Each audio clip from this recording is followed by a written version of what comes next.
ఈ నీరు రాముడికి ఇవ్వగానే ఇప్పుడు నీళ్లు తాగాక మళ్ళీ రాముడు కొంటిగా ఆకలి వేస్తోంది సీత అన్నాడు. ఎలాగో ఉండనే ఉందిగా మార్గం. మళ్ళీ అష్టభుజాదేవిని, అమ్మా మా రాముడి కోసం అన్నం ఇవ్వనగా 8 చేతుల్లో 8 బంగార పాత్రలు పట్టుకొని ఒక్కొక్క పాత్రలోంచి ఒక్కొక్క రకమైన కూర, పాయసాలు, కూల్ డ్రింక్ తగే మొహాలు, అలాగా కారం కారమే, తీపి తీపే, ఈ రెండు కలుపుకు తింటారట. సరే ఏమైతేనే రకరకాల పిండి వంటలు, రకరకాల ఆహార పదార్థాలు, కూరలు, అప్పడాలు, బప్పడాలు, వీటినన్నిటినీ అమ్మవారు ఇవ్వగానే ఆ తర్వాత అమ్మకి నమస్కరించి, అమ్మ ఈ కొండ గుహలో నా కోసం దర్శనమిచ్చి ఆహారం పెట్టావు, కలియుగ అంతవరకు అష్టభుజాదేవి పేరుతో ఈ కొండ గుహలో ఉండమనగా ఆవిడ అలాగే ఆరోపంతో అక్కడ కొలువయ్యింది. ఆ అష్టభుజాదేవి దగ్గర గుహలోకి చాలా కష్టపడి దూరతామండి. సన్నగా ఉన్నవాళ్ళు, నాలాంటి వాళ్ళు దూరగలరు, ఇంత లావుగా ఉన్నవాళ్ళు దూరగలరు, ఎవరైనా దూరగలుగుతారు. అదేంటో విచిత్రం. మీరు చూసారా అష్టభుజాదేవిని? చూడకపోతే చూడండి, చూసిన వాళ్ళు చేస్తండి. బా 600 మంది ఎత్తారు. ఈసారి అష్టభుజాదేవి దర్శనానికి తీసుకెడతాను. ఎలాగో అక్కడ అద్భుతమైన కార్యక్రమం చేయబోతున్నాం. వింధ్యాచల నివాసిని దగ్గర కూడా దేవీ భాగవత ప్రవచనం మళ్ళీ చాలా కాలం తర్వాత చెప్పబోతున్నాం. ఎప్పుడో 2005లో చేశాను. 2005 తర్వాత వింధ్యాచలం దగ్గర మళ్ళీ దేవీ భాగవత ప్రవచనం చేసుకునే అవకాశం నాకే కుదరలేదు. అంటే 18 ఏళ్ళు దాటిపోయిందనమాట. ఆఫ్టర్ 18 ఇయర్స్ మళ్ళీ అక్కడ చేయాలని ఒక గొప్ప సంకల్పం వచ్చింది. చూద్దాం, భగవంతుడే నిర్ణయం ఎలా ఉంటే అలా జరుగుతుంది. అక్కడ అష్టభుజాదేవి దర్శనం చేసుకోవాలి. అక్కడే సీతాదేవి నివసించిన మడిని కూడా, కుండాన్ని కూడా చూడొచ్చు అనమాట. ఈ విధంగా వింధ్య పర్వతానికి అమ్మవారు 3 వరాలు ఇచ్చి వింధ్యాచల నివాసిని, కాళీ, అష్టభుజాదేవి అనే పేర్లతో ఉంటానని మాట ఇచ్చింది. ఆ మాట నిలబెట్టుకోవడానికి ఏం చేసిందనమాట, ముందేమో వింధ్యాచల నివాసిని అయింది, ఆ తర్వాత కాళీ అయ్యింది. సీతాదేవి అడుగు పెట్టిన తర్వాత ఈ అష్టభుజాదేవి రూపంలో వెలిసింది. ఇప్పుడు ఏమైంది, వింధ్య పర్వతం మీద ఈ అమ్మవార్లను చూడడానికి వెళ్ళినప్పుడల్లా మనందరం అడుగు పెడుతున్నాం. మన పాదధూళి ఆయన పొందుతున్నాడు, ఆయన స్పర్శ వల్ల మనం తరిస్తాం. అమ్మవార్లను తలుచుకున్నప్పుడల్లా వింధ్య పర్వతం కోసం కదా మనం వచ్చాం, ఆ వింధ్య పర్వతం ఉండబట్టి కదా అమ్మలు వచ్చారు అని ఈ విధంగా రోజు మళ్ళీ వింధ్యాన్ని తలుచుకోవడం ద్వారా వింధ్యం అమ్మవారికే నివాస స్థానం అయ్యి భవిష్యత్తులో శాశ్వతంగా మణిద్వీపానికి వెళ్ళిపోతున్నట్టు వాడు. ఆ తర్వాత మళ్ళీ కొత్తవాడు ఎవడో వింధ్య పర్వతం అవుతాడు. మీలో ఎవరైనా గురువుగారిని 2 తిట్లు తిడితే అక్కడికి వెళ్ళిపోయి వింధ్య పర్వతం అవ్వచ్చేమో, అప్పుడు మొట్టికేలు పడచ్చేమో, పడ్డాక మళ్ళీ తపస్సు చేయొచ్చేమో, ఏం చెప్పలేము. ఎవడు వింధ్య పర్వతం అవుతాడో, ఎవడు సంధ్యాపర్వతం అవుతాడో, ఎవడు మేరు పర్వతం అవుతాడో, ఎవడు ఉప్పల్ పర్వతం అవుతాడో తెలియదు. వారి వారి తపస్సులు అవన్నీ. ఈ విధంగా అక్కడికి వింధ్య పర్వతం కథ అలా అయ్యిందనమాట. అమ్మవారు వెలిసింది. ఇంకెక్కడి నుంచి మహానుభావుడు అగస్త్యుడు ఆ ప్రాంతం వదిలి, చూచావా నేను తిరిగి వచ్చేదాకా వాళ్ళు లేవడం, కాబట్టి మనం వెనక్కి రాము, ఇంకా మన బతుకంతే సౌత్, ఇంకా నార్త్కి రావడానికి లేదు. నార్త్కి వచ్చే అవకాశం పద్మాగర్ గారికి వదిలేసి మనం సౌత్లో ఉండిపోదాం అనుకుంటూ బయలుదేరాడు ఆయన. ఎంత తిరిగినా మనశ్శాంతి లభించలేదట. మహారాష్ట్రలో నాసికా త్ర్యంబకేశ్వరుడి దగ్గరికి వచ్చాక, గోదావరి తీరాన్ని చూచాక అమ్మయ్య అని కొంత శాంతి పొందాడు. అక్కడికి ఇక్కడికి తేడా ఏమిటి అంటే పెద్ద తేడా అనిపించలేదట. అక్కడ కాశీ విశ్వేశ్వరుడు ఉన్నాడు, ఇక్కడ త్ర్యంబకేశ్వరుడు ఉన్నాడు. అక్కడ గంగ ఉన్నది, ఇక్కడ దక్షిణ గంగ ఉన్నది. కానీ ఎన్ని ఉన్నా కాశీ కాశీయే అని మళ్ళీ తెలుసు ఆయనకి. అయినా గోదావరిని చూసిన తర్వాత కొంత ఆనందం పొందాడు. ఇక్కడి నుంచి బయలుదేరాడు. వారణాసి వలే అనిపించినా వారణాసి కాదులే అనుకుంటూ ఉంటే కొంతసేపటికి కోలాపురం వెళ్ళాడు. అక్కడ పందుల్ని చంపేవారు కాదట. వరాహ రూపంతో విష్ణు అక్కడ కొంతకాలం ఉన్నాడు, అందుకని ఆయన పేరు మీదుగా కోలాపురం అయ్యింది. అదే ఇప్పుడు కొల్హాపురం అని పిలుస్తాం. మహారాష్ట్రలో కొల్హాపురం ఉందా, ఆ కొల్హాపురం పేరు కోలాపురం. వరాహ అవతారంలో విష్ణు అక్కడ కొంతకాలం తపస్సు చేశాడు. అక్కడికే లక్ష్మీదేవి అలిగి వచ్చింది ఒక కల్పంలో. ఇప్పుడున్న కల్పం శ్వేతవరాహ కల్పం. పద్మకల్పం అనే కల్పంలో భృగు మహర్షి విష్ణు వక్షస్థలం మీద తన్నాడు. తన్నితే లక్ష్మీదేవి కోపం వచ్చింది, ఆయన్ని వదిలిపెట్టి భూలోకానికి వచ్చింది. అదిగో ఆ కరవీరపురము, అక్కడికి వెళ్ళి తపస్సు చేసింది. కరవీరపురం అన్నా కోలాపురం అన్నా కొల్హాపురమే. అదే కరవీరపురం అంటే. కరవీరపురంలో వరలక్ష్మి అనే పేరుతో అమ్మవారు ఉన్నదని చెప్పామే, ఆ కరవీరపురమే. పద్మకల్పంలో వచ్చిందిట ఆవిడ. ఆ తర్వాత ఎన్నో కల్పాలు గడిచినా ఎన్నోసార్లు ఇదే కథ జరుగుతూనే ఉంటుంది. ఇప్పుడు శాతవరాహ కల్పంలో కూడా మళ్ళీ అక్కడికి వెళ్ళింది. కానీ ఈ క్షేత్రం అంత పాతది. ఆ క్షేత్రంలో అమ్మవారు మహాలక్ష్మి అనే రూపంతో వెలసింది. ఆవిడ అడిగిన వరాలన్నీ ఇస్తూ ఉంటుంది కనుక ఆవిడికి వరలక్ష్మి అని పేరు. కరవీరపురమున వరలక్ష్మి అయి నిల్చి శ్రీదేవి జనుల రక్షించుగాక అనే పద్యం అలా రాయబడిందన్నమాట. చూచారా? అక్కడికి వచ్చాడు లోపాముద్రతో పాటు అగస్త్యుడు. రావడంతో అమ్మవారు విగ్రహ రూపంతో కాకుండా నిజ రూపంతో దర్శనమిచ్చింది. చిన్న విగ్రహం అక్కడ ఉంటుందే, ఆ విగ్రహం కాస్త 4 చేతులతో మంగళ రూపంతో దర్శనమిచ్చింది. పార్వతీదేవికి సర్వమంగళ అని పేరు, లక్ష్మీదేవికి మంగళదేవత అని పేరు. ఇద్దరు మంగళస్వరూపాలే. ఈవిడ సర్వమంగళములు ఇస్తుంది, ఆవిడ మంగళదేవత. రమా మంగళదేవత అని ఎవరి కోసం, ఈవిడ సర్వమంగళ అని పిలువబడుతోంది. అలాంటి మంగళస్వరూపిణి మంగళదేవత చతుర్భుజాలతో దర్శనమివ్వగానే ఆయన బ్రహ్మానంద భరితుడైపోయాడండి. నిన్న ఇవాళ మీరు అదృష్టవంతులు. నిన్నేమో బ్రహ్మదేవుడి దగ్గరికి వెళ్ళి 12 శ్లోకాలు చదివారు వాళ్ళు. ఆ స్తోత్రం మీకు ఇచ్చాను, అది యూట్యూబ్లో ఆల్రెడీ పెట్టేశారు, లేకపోతే నేను రోజు మళ్ళీ కొట్టి చదవండి. ఇవాళ అగస్త్యుడు చేస్తున్న మహాలక్ష్మి స్తోత్రం వినండి. కొల్హాపురం వెళ్ళి కరవీరపురం వెళ్ళి ప్రత్యక్ష రూపంలో ఉన్న లక్ష్మిని చూచి లోపాముద్ర సమేతంగా సాష్టాంగదండ ప్రణామం చేసి అగస్త్యుడు ఇలా స్తోత్రం చేశాడు. ఈ స్తోత్రం విన్నవాళ్ళు ఎంత దరిద్రులైన ఐశ్వర్యవంతులు అవుతారు. శ్రద్ధతో వినండి, భక్తితో వినండి. మాతర్నమామి కమలే కమలాయతాక్షి శ్రీ విష్ణుహృత్కమలవాసిని విశ్వమాతః క్షీరోదజే కమల కోమల గర్భగౌరీ లక్ష్మి ప్రసీద సతతం నమతాం శరణ్యే. త్వం శ్రీ రూపేంద్ర సదనే మదనైకమాతః జ్యోత్స్నాసి చంద్రమసి చంద్రమనోహరాస్యే సూర్యే ప్రభాసి చ జగత్రతయే ప్రభాసి లక్ష్మి ప్రసీద సతతం నమతాం శరణ్యే. లక్ష్మి ప్రసీద సతతం నమతాం శరణ్యే. త్వం జాతవేదసి సదా దహనాత్మశక్తి వేదాస్త్వయా జగదిదం వివిధం విదధ్యాత్ విశ్వంభరోపి బిభృద్యాదఖిలం భవత్యా లక్ష్మి ప్రసీద సతతం నమతాం శరణ్యే. త్వత్యక్తమే తదమలే హరతే హరోపి త్వం పాసి హంసి విదధాసి పరావరాసి ఈడ్యో బభూవ హరిరప్యమలే త్వదాప్త్యా లక్ష్మి ప్రసీద సతతం నమతాం శరణ్యే. సూరస్సయేవ సగుణీ సబుధః సధన్యః సూరః సయేవ సగుణీ సబుధః సధన్యః మాన్యః సయేవ కులశీలకలాకలాపైః ఏకః శుచిః సహి పుమాన్ సకలేపి లోకే యత్రాపతేత్తవ శుభే కరుణాకటాక్షః.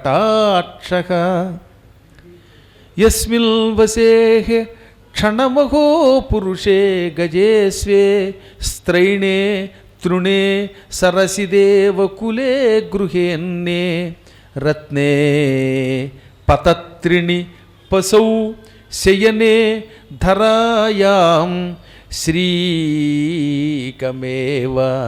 సశ్రీకమేవ సకలే తదిహాస్తి నాణ్యత్. సశ్రీకమేవ సకలే తదిహాస్తి నాణ్యత్. తత్పృష్టమేవ సకలం శుచితాం లభే తత్ తత్యక్తమేవ సకలం త్వశుచీహ లక్ష్మి. త్వన్నామ యత్ర చ సుమంగళమేవ తత్ర శ్రీ విష్ణుపత్ని కమలే కమలాలయేపి. లక్ష్మీం శ్రియంచ కమలాం కమలాలయాంచ పద్మాం రమాం నలినయుగ్మకరాంచ మాంచ క్షీరోదజాం అమృతకుంభకరామిరాంచ విష్ణుప్రియామితి సదా జపతాం క్వ దుఃఖం విష్ణుప్రియాం ఇతి సదా జపతాం క్వ దుఃఖం ఇతి స్తుత్వా భగవతీం మహాలక్ష్మీం హరిప్రియాం ప్రణనామ సపత్నీకః సాష్టాంగం దండవన్ముని. ఇది అగస్త్యుడు చేసిన గొప్ప స్తోత్రం.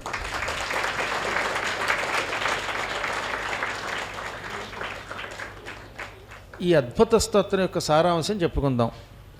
తల్లి, నీవు లక్ష్మి అని పిలువబడతావు. ప్రతిదినము ఉదయం పూట లేచి లేవగానే భక్తితో నిన్ను తలుచుకుంటాను. నీవు విష్ణువు యొక్క హృదయ పద్మంలో ఉంటావు. సాధారణంగా అందరూ అమ్మవారు పద్మంలో ఉంటుంది అన్నారు. కేవలం పద్మంలో ఉండడం కాదు, విష్ణువు హృదయ పద్మంలో ఉంటావు. హృదయాన్ని పద్మంతో పోల్చారు. అమ్మవారు ఎప్పుడు తామర పువ్వులోనే ఉంటుంది. ఇది కాక శ్రీ మహావిష్ణువు యొక్క హృదయం అనే తామర పువ్వులో కూడా ఉంటుంది. అటువంటి నీకు నమస్కారం. తెల్లని రంగుతో బంగారపు రంగుతో ఇతరులకు దర్శనమిస్తూ అనుగ్రహించే నీకు నమస్కారం చేస్తున్నాను. ఓ లక్ష్మి, నమస్కారం చేసిన వాళ్ళందరికీ కూడా అభయం ఇచ్చే నీ గురించి నమస్కరిస్తున్నాము, రక్షించు. నీకు నమస్కారం చేస్తాం, అప్పుడు నువ్వేం చేస్తావు? రక్షిస్తావు. అటువంటి నీకు నమస్కారం. ఇంద్రుడి దగ్గర స్వర్గలక్ష్మి అనే పేరుతో ఉంటున్నావు. ఇంద్రుడి దగ్గర ఒక లక్ష్మి ఉన్నది. ఏదంటే స్వర్గం అనే లక్ష్మి, అంటే స్వర్గ సామ్రాజ్యం. ఆ స్వర్గ సామ్రాజ్యం నీ రూపమే. విష్ణువు దగ్గర వైకుంఠం పేరుతో ఉంటున్నావు. చంద్రుడిలో వెన్నెల రూపంలో ఉంటున్నావు. చంద్రుడిలో ఉన్న వెన్నెల అమ్మ లక్ష్మియే. లక్ష్మి లేకపోతే చంద్రుడిలో వెన్నెల ఉండదు. అమావాస్య చీకట్లాగే ఏర్పడిపోతుంది ఆయనలో కూడా. సూర్యభగవానుడిలోని కాంతి నీవు. అటువంటి నీకు నమస్కారం. ఈ విధంగా సూర్యుడిలో సూర్యకాంతి, చంద్రుడిలో వెన్నెల, నక్షత్రాల్లో నక్షత్రకాంతి, స్వర్గంలో స్వర్గలక్ష్మి, వైకుంఠంలో వైకుంఠలక్ష్మి, ఇన్ని రూపములతో ఉంటూ భూమండలాన్ని 3 కాలములలో ధగధగలాడిస్తూ రక్షిస్తున్న నీకు నమస్కరిస్తున్నాను. అగ్నిహోత్రుడివి నువ్వే. ఎందుకని? అగ్నిహోత్రుడికి ఆ పేరు ఎందుకు వచ్చిందంటే భగభగ మండుతాడు కాబట్టి. 7 జ్వాలలు ఆయనలో ఉంటాయి కాబట్టి ఆ 7 జ్వాలలు నీ నుంచి వచ్చినవే. నువ్వు లేకపోతే అగ్ని మండలేడు. అలా అగ్నిలో భగభగ మండే దహనం చేసే శక్తివి నీవు. ఆ శక్తికి నమస్కారం. నువ్వే బ్రహ్మవి. ఎందుకని? బ్రహ్మ సృష్టి చేస్తున్నాడు. ఆ సృష్టి చేసే శక్తి నీవిస్తున్నావు. నువ్వు లేకపోతే అడుగు కదల్చలేడు, ఏ ప్రాణిని సృష్టించలేడు. బ్రహ్మగారు ప్రాణులను సృష్టించడానికి కావలసిన శక్తి స్వరూపిణివి నీవే గనక నీవే బ్రహ్మవి, నువ్వే అగ్నివి, నువ్వే ఈ భూదేవి. భూరూపంలో ఇంతమందిని రక్షిస్తున్నావు. ఈ భూమిలో ఉన్న ఖనిజములన్నీ నీవే. అటువంటి నీకు నమస్కారం. నువ్వు లేకపోతే ఆ మనిషి పరమ దరిద్రుడైపోతాడు. నువ్వు ఉంటే వాడు ఐశ్వర్యవంతుడవుతాడు. నువ్వు ఉంటే వాడిని అందరూ గొప్పవాడని పిలుస్తారు. ఇక్కడ గొప్ప విషయం ఏంటో తెలుసా? లక్ష్మీదేవి బాగా ఉందనుకోండి, డబ్బు బాగా ఉందనుకోండి, అటువంటి వాడు సన్నగా చావడానికి సిద్ధంగా ఉన్నా, ఏది గట్టిగా చీమటపాకాయ శబ్దం విన్నా గుండె పేలిపోయినట్టుగా భయపడి పారిపోయే పిరికాడైనా ఆహా సూర్యుడండి అంటారు. తాటాకు టపాకాయ ఎక్కడో కిలోమీటర్ దూరం పెట్టి పేలుస్తట ఒకడు. మా చిన్నప్పుడు ఒక ఆయన ఉండేవాడు. ఆయనకి టపాకాయలంటే భయం. అందుకని ఏం చేశారు? ఒక కర్ర పట్టుకొచ్చారు. ఆ కర్ర నాంత పొడుగుంటుంది. ఆ కర్రకి చివరి తాటాకు టపాకాయ కట్టారు. అక్కడేమో లైట్ పెట్టారు. ఈ కర్ర పుచ్చుకుని తాటాకు టపాకాయ టప్పని పేల్చగాని అయ్యి బాబోయ్ మా రాజుగారు అంత గొప్పరో అన్నారు. కారణం ఆయన కోటీశ్వరుడు. తాటాకు టపాకాయ కడిలిపోయినా వాడి దగ్గర డబ్బు ఉంటే చాలు, అబ్బో ఆయన సూర్యుడురా అంటారు. చూడండి, అదే పాప నాబోటి వాడు నిజంగా అవుట్ చేతిలో పెట్టుకు పేల్చినా ఆయన మొహం ఆయనే పేల్చేళ్ళి అంటారు. డబ్బుంటే పిరికాడు కూడా సూర్యుడు. పరమ దుర్మార్గుడు తాగుబోతైనా సరే ఆహా ఆయన దొరగారండి అంటారు. మీరు చూడండి, బార్రు బార్రు దేకో హజారు బార్రు దేకో అని బారులోకి వెళ్ళినా సరే డబ్బు ఉందనుకోండి, పదవి ఉందనుకోండి, అబ్బో ఆయన అంత గొప్పవాడో అంటారు. అంటే వాడు గుణవంతుడు కాకపోయినా వాడే గుణవంతుడు. ఒక్క చదువు సరిగ్గా రాదు, అయినప్పటికీ వాడు కనుక మనకి 10 రూపాయలు చదివించాడా, ఆహా ఆయన భోజుడండి, కల్పభోజుడండి, అవధానభోజుడండి, వాడు మొహం అండి అంటారు. ఏది వాడు తాగుబోతు, పనికిమాలినాడు, వాడికి అక్షరముక్క రాదు, అయినా సరే వాడినే సింహాసనం మీద కృష్ణదేవరాయలుగా కూర్చోబెట్టేస్తారు. ఇంకా వాడి మీద పద్యాలు రాస్తారు, వాడికి అంకితం ఇచ్చేస్తారు. ఆహా నీ మీద మోజు తీరలేదురా, ఏడు మోజు తీరేది, వాడు మొహం చూస్తే చెంబు నీళ్ళలో దూకి చవాలనిపిస్తుంది, అయినా మోజు తీరలేదురా అంటారట. వాడు పండితుడు అంటారట, పండిత పక్షపాత అంటారట. వీడికి పక్షపాతం వస్తుంది రేపొద్దున అలా పొగడ్డం వల్ల. అయినా సరే డబ్బు ఉంది కదా అందుకని వాడిని బుధుడు అంటారు. సబుధ వాడే పండితుడు. ధన్య వాడే గొప్పవాడు, ధన్యాత్ముడు, భూలోకంలో వాడకంటే గొప్పవాడు లేడు. మాన్య అందరూ వాడిని గౌరవిస్తారు. వాడికి కులం ఉంది, శీలం ఉంది, అబ్బో ఆ వంశం అండి ఈ వంశం అండి అంటారు. వాడు ఏ బురదలో పుట్టాడో తెలియదు. వాడే శుచి, వాడే పురుషశ్రేష్ఠుడు. లోకంలో అంతకంటే గొప్పవాడు లేడు. ఎప్పుడు అమ్మా నువ్వు అనుగ్రహించి డబ్బిస్తే. ధనవంతుడు అంత గొప్పవాడు. ధనలక్ష్మిని అదుపులోన పెట్టినవాడే ధనవంతుడు, బలవంతుడు, గుణవంతుడురా. ధనమేర అన్నిటికీ మూలం, ఆ ధనము విలువ తెలిసి కొనుట మానవ ధర్మం. ధనమేర అన్నిటికీ మూలం. ఎంత హాయిగా రాశారండి ఆ రోజుల్లో. అది పాట అంటే. ఇంకా తక్కిన పాటల గురించి అనవసరం. మంచి పాట విన్నాక దిక్కుమాలిన పాటలు తలుచుకోవడం కూడా అనవసరం. అవునా? ఎందుకు చెప్తున్నానంటే నేను డబ్బు యొక్క శక్తి అంత గొప్పది. అందుకనే తెలుగులో శ్రీనాథుడు అనువాదం చేస్తూ, తల్లి ఎవడినైనా నువ్వు ఇంచుక చూచావంటే వాడు దరిద్రుడైనా ధనవంతుడే, అంటే వాడి పరమ నీచుడైనా వాడు గొప్పవాడే. ఏది నువ్వు అనుగ్రహిస్తే. పరమ వికృతాకారంతో ఉన్నవాడిని మన్మధుడు అంటారు. వాడు మన్మధుట్ట, వాడి మొహం, వాడిని చూస్తే భయం వేస్తుంది మనకి. అప్పుడప్పుడు కొన్ని చోట్ల అలాగే ఒప్పేసుకుంటారు. డబ్బు ఉంటే ఆ సంబంధం ఏ సంబంధమైనా చేసుకుంటాం మనం, డబ్బు లేకపోతే పొరపాటు చేసుకోమనా. డబ్బు వెనకాతలు ఎన్నో జబ్బులు ఉంటాయి అని వర్ణించారు. పొద్దున కూడా చెప్పానుగా, ఇంకో పద్యం చిన్న ఆట వెలదిలో రాశాడు లక్ష్మీదేవి గొప్పతనాన్ని, ఇంత సారాన్ని. ఏమని? కమలనయ్యన నీవు కలచోటు సరసంబు, నీవు లేని చోటు నీరసంబు, కంబు కంటి నీవు కలవాడు కలవాడు, లేనివాడు నీవు లేనివాడు. అమ్మా నీవు ఉన్న చోట రసం ఉంటుంది, సరసం అవుతుంది ఆ ప్రాంతం, అంటే ఆనందం అక్కడ నిండి ఉంటుంది. బాగా డబ్బున్న చోట ఆనందం ఉంటుంది, లేకపోతే నీరసం ఉంటుంది, రసం ఉండదు, ఆనందం ఉండదు, ఏడుపులు ఉంటాయి. ఎంతో కొంత ధనం లేకపోతే ఎలా బతకాలండి? అందులో హైదరాబాద్ లాంటి నగరంలో బతకాలంటే 10,000 నెలకి జీతం వస్తుంది, లేదో 15,000 వస్తుంది, అద్దెకి 10,000, ఈ 5,000తో కనీ కష్టంగా బతకలేరు. అందువల్ల రోజు దుఃఖమే. ఏది ఈ మాత్రం జీతానికి పొద్దున బయలుదేరి 7ంటికి వెడితే రాత్రి 10ంటికి వస్తున్న వాళ్ళు ఉన్నారు తెలుసా మీకు? అలా గజగజలాడి చచ్చిపోయి శరీరం పాడైపోతూ ఉంటే వాడికి ఏం ఆనందం ఉంటుంది? కాబట్టి అమ్మా నువ్వు లేకపోతే అక్కడ ఆనందం ఉండదు, ఉంటే ఆనందం ఉంటుంది. నువ్వు ఉంటే అప్పుడు ఏమంటారు? ఉన్నవాడు అంటారు. కంబు కంటి నీవు కలవాడు కలవాడు, కలవాడు అంటే లక్ష్మి ఉన్నవాడు అనమాట. డబ్బున్నవాడిని ఉన్నవాడు అంటాం. డబ్బున్నవాడు అని అంటంగా, సహజంగా వాడు ఉన్నాడు అండి. వాడు ఉన్నవాడు అంటే అర్థం ఏంటంటే లక్ష్మీదేవి ఉన్నవాడు, లేనివాడు అంటే లక్ష్మి లేనివాడు. నీవే విష్ణు పత్నివి, సమస్త లోకాలకి శక్తివి.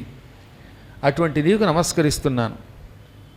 అమ్మా రోజు లేవగానే లక్ష్మీదేవి, శ్రీ, కమల, కమలాలయ, పద్మ, రమ, 2 చేతుల్లో తామర పువ్వులు ధరించిన జగన్మాత అంటే నళిన యుగ్మకర, పాల సముద్రం నుంచి పుట్టినావిడ, ఏనుగు కుంభస్థలాల మీద నివసించే తల్లి, చేతుల్లో అమృత కుంభాలు పట్టుకుని స్నానం చేయించే ఏనుగులు అటూ ఇటూ నిలబడి ఉండగా వాటి మధ్యలో ఉన్న తల్లి అంటే అర్థం తెలుసుగా.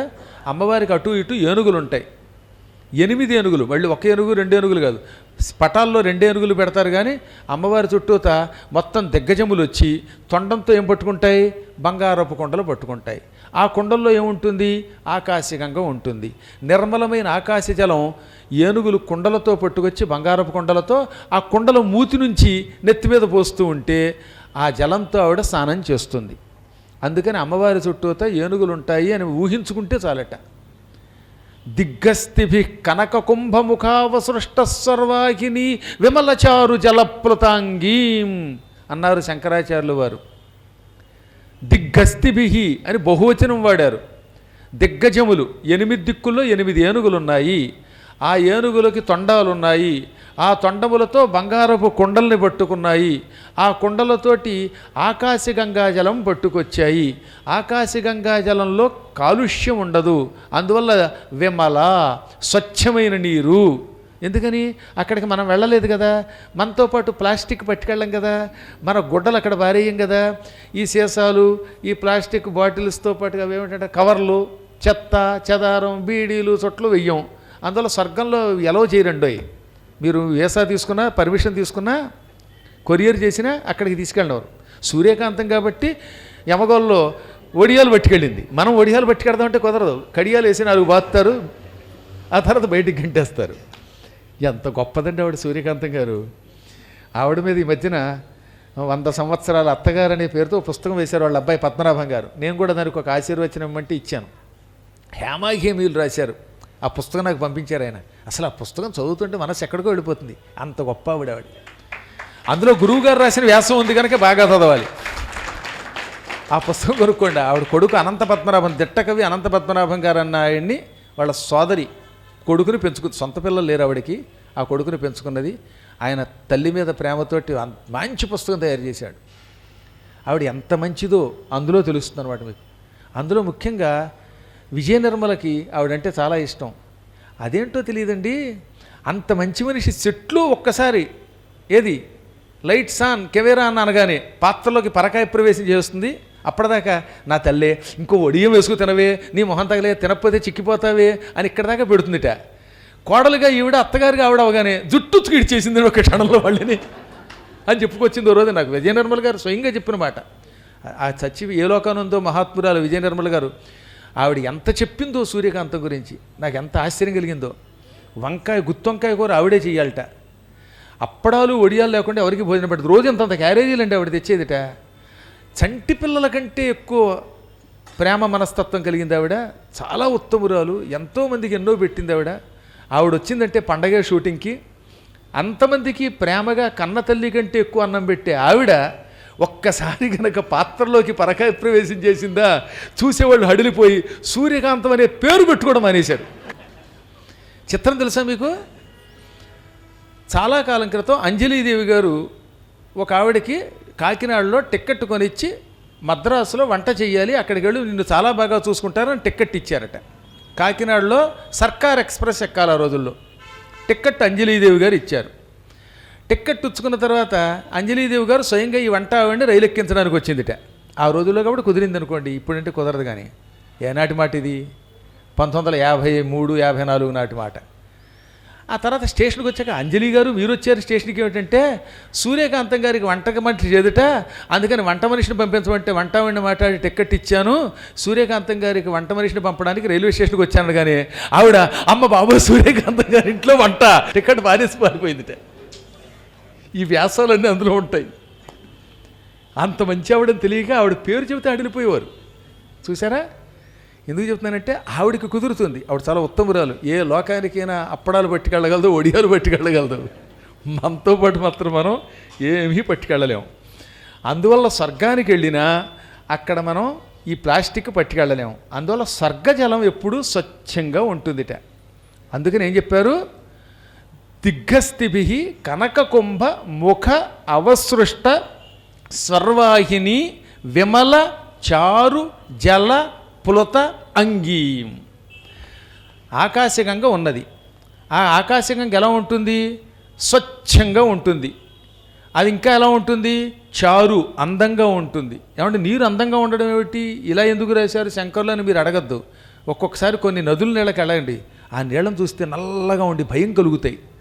ఇప్పటికి కూడా అమర్నాథ్ ఎడుతున్నప్పుడు శేషనాగనే సరస్సు ఉంటుంది, ఆకుపచ్చ రంగులో ఉంటుంది ఆ నీరు. అది చూస్తే భయం వేస్తుంది మనకి. పావును చూసిన అనుభూతి కలుగుతుంది, విషాన్ని చూసినట్టు భయం కలుగుతుంది. కొన్ని నదుల నీళ్ళలోకి దిగాలంటే భయం కలుగుతుంది. కారణం ఆ నీరుని చూస్తేనే ముందు మనకి భయం కలుగుతుంది. కొన్ని నీళ్లు అందంగా ఉండి దిగి స్నానం చేయాలనిపిస్తాయి. గోమతి నదికి వెళ్ళండి, అక్కడికి వెడితే ఎవరికి భయం వేయదు, డుబుక్కుని దూకుతారు. అదే ఇంకో పెద్ద వరద వచ్చినప్పుడు గంగకి వెళ్ళండి, హడిలి పారిపోతాడు. అవునా? అంటే ఆ నీటిని చూస్తే భయం కలిగిందనమాట. అందువల్ల ఆకాశగంగా జలం స్వచ్ఛ జలం, అందమైన జలం. ఆ నీరు ఏనుగులు పోస్తూ ఉంటే పులత తడపబడి అంగీం అవయవములు కలిగింది, తడపబడిన అవయవములు కలది. అంటే ఆవిడ శరీర అవయవాలన్నీ ఆ నీటితో తడుస్తున్నాయన్నమాట. కాబట్టి ఇప్పుడు ఆవిడ చుట్టూ ఎవరున్నారు? ఏనుగులు ఉన్నాయి. ఎన్ని ఏనుగులు? 8 ఏనుగులు. ఈ 8 ఏనుగులు తమ తొండంతో చెంబులు పట్టుకున్నాయి, అందులో నీరుంది. ఇలా నీటితో ఉన్నటువంటి కొండలు పట్టుకున్న ఏనుగులు చుట్టూ కలిగిన లక్ష్మి అని నిన్ను తలుచుకోవాలి. అంటే ఇప్పుడు లక్ష్మిని ఎలా తలుచుకోవాలి? పొద్దున్న 1 లక్ష్మి, 2 శ్రీ, 3 కమల, 4 కమలాలయ, 5 పద్మ, 6 రమ, 7 తామర పువ్వులు చేత్తో పట్టుకున్నావిడ, 8 పాల సముద్రం నుంచి పుట్టినావిడ, 9 ఏనుగులు చుట్టూ ఉండగా ఆ ఏనుగుల మధ్యలో కూర్చున్నమ్మ. అలా నిన్ను సదా ఎల్లప్పుడూ తలుచుకుంటూ చివర్న విష్ణుప్రియ అని తలుచుకుంటే, అలా జపించేవాడికి క్వ దుఃఖం, దుఃఖం ఎక్కడుంటుంది అనగా ఈ నామములతో నిన్ను తలుచుకున్నవాడు జీవితంలో దుఃఖం పొందడు. ఎంత అద్భుత స్తోత్రం అండి అది. నేను ఈ కాశీఖండం చెప్పడానికి ఎన్నాళ్ళైనా చెప్పచ్చు. ఈ స్తోత్రానికి ఎంత అర్థం ఉందంటే, కష్టపడి క్లుప్తం చేస్తున్నానంటే ఇంకా ఎంత అద్భుతమైన చరిత్ర ఆలోచించండి. ఇలా విష్ణుప్రియామితి సదా జపతాం క్వ దుఃఖం, ఈ నామములతో నిన్ను తలుచుకున్నవాడికి, ఎల్లప్పుడూ నిన్ను తలుచుకున్నవాడికి దుఃఖం ఉండదు, మహాసుఖములు కలుగుతాయి. ఇలా పలికి సాష్టాంగ దండ ప్రణామం చెయ్యగానే అమ్మవారు ఆసనం మీద నుంచి దిగివచ్చి అతని నెత్తి మీద చెయ్యి పెట్టి దీవించింది. ఇంకెంతసేపు పడుకుంటావు? లే అంది. ఉత్తిష్టోత్తిష్ట భద్రంతే మిత్రావరుణ సంభవ. సూర్యభగవానుడి వల్ల, వరుణుడి వల్ల కలశం నుంచి పుట్టిన ఓ కలశ సంభవ, కుండలోంచి పుట్టిన అగస్త్య, లే లే నీకు శుభం కలుగుగాక అన్నది. లక్ష్మీదేవి లేనాయన పైకి లే, పడుకున్నది చాలు, శుభం కలుగుతుంది అనగానే ఆయనకి ఆనందం కలిగి లేచి నిలబడ్డాడు. కొంతమంది అంతే, గురువుగారు వెడతామన్నా సరే దిగనెవరు, ఆయన కాళ్ళు పట్టుకుని లే అంటే లేస్తారు. పాపం గురువుగారు లేవమంటే లేస్తారు, పక్కనున్న పరమేశ్వరుడు లేవమంటే లేవరు. పాపం రోజు ఆయన లేవంటారా గురువుగారు వెళ్ళాలరా బాబు అంటే ఎవ్వరూ వినలేదు. పాపం గురువుగారు లేవమంటే మాత్రం ఇంకొక క్షణం అండి అని గారం చూపించి లేస్తారు. అలాగే లక్ష్మి లేవమంది, పద్మ లేవమంది. పద్మ లేవమన్నాక లేవకుండా ఎవడనో ఉంటాడా? లేచాడా. లేచాక ఈ స్తోత్రం చాలా గొప్పది నాయన, ఈ స్తోత్రాన్ని 40 రోజులు విడిచిపెట్టకుండా చదివిన వాళ్ళ ఇంట్లో నేనుంటాను, నేనున్నానంటే అక్కడ అన్ని సుఖాలు ఉంటాయి. ఈ రాజపుత్రికతో కలిసి సుఖాలు అనుభవించు, నువ్వేం భయపడక్కర్లా. కాశీకి వెళ్ళను, ఇక కాశీలో ఉండడం లేదు అనే బాధ విడిచిపెట్టు. ఎందుకనంటే నీ చేత ఇంత గొప్ప పని చేయించుకున్న విశ్వేశ్వరుడు ఆనాడు వింధ్యపర్వతాన్ని అనుగ్రహించినవాడు నిన్ను అనుగ్రహిస్తాడు. విశ్వేశ్వరుని తలుచుకోవటం వల్ల కదా వింధ్యపర్వతం మీద అమ్మవారు వెలిసింది, ఆయన కీర్తి వచ్చింది.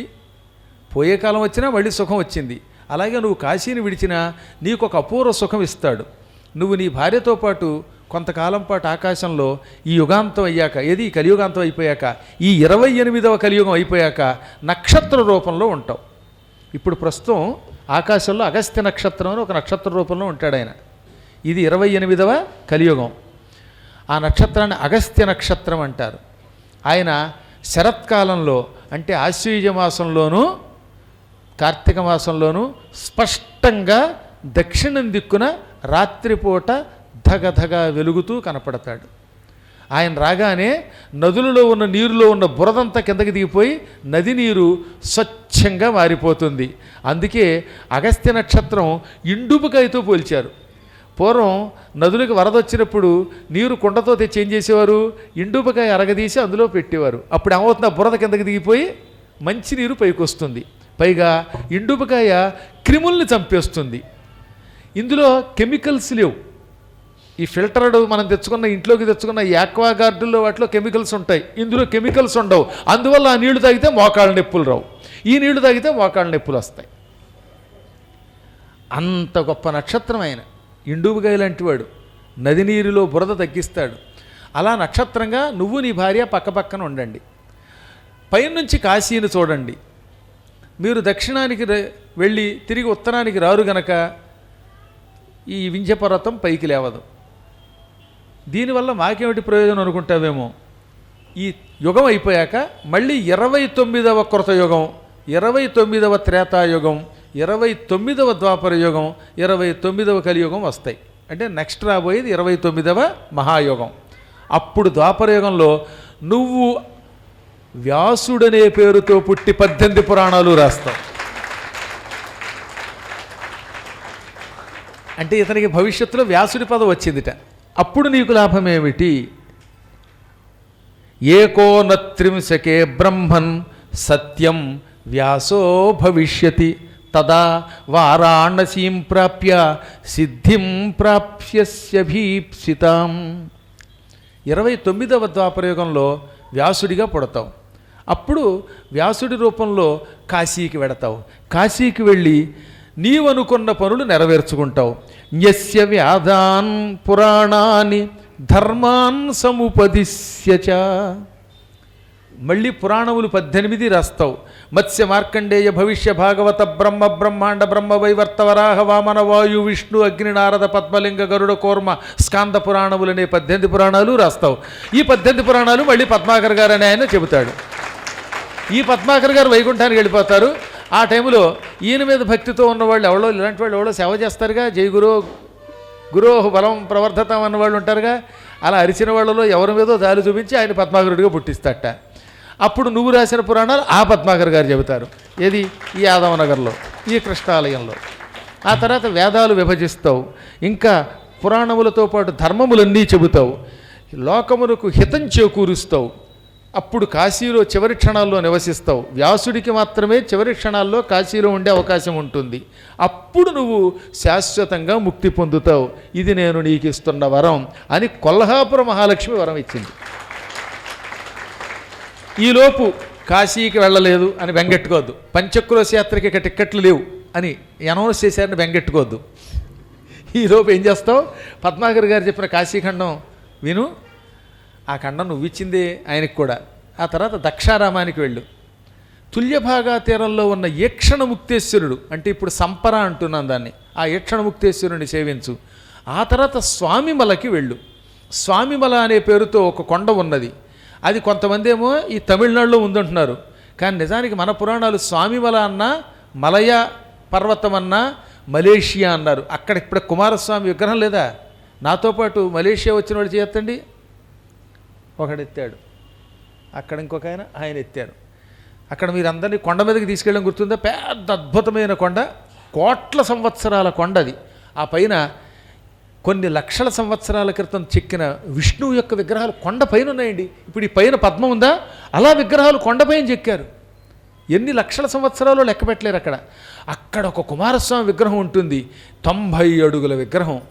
అది స్వామివాల అంటే.